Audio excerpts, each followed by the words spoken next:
Hello there! Today I would like to answer the question whether you will be able to get a mount in Diablo IV Beta. So, without further ado, let me go to the stables in, well, Kiovashat and see whether we will be able to get a horse.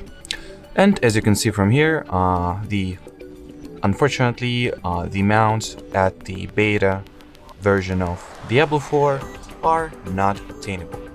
So, as you can see, it is said the limit access over here, and it also said that progress the campaign and complete the mount donan's favor to gain access to mounts. Let me see if I will be able to find, or to show you rather.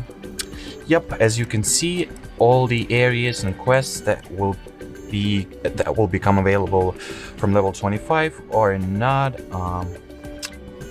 accessible, or you will not be able to complete them since the quests will not be progressed in this version of the game. So yeah, unfortunately, the final answer is that the mounts are not obtainable and you will not be able to get one at the Diablo IV beta test. Alrighty, so that will be it. Thanks for watching. If you found this video helpful, do not forget to leave a like, comment, and subscribe to our channel. Bye bye.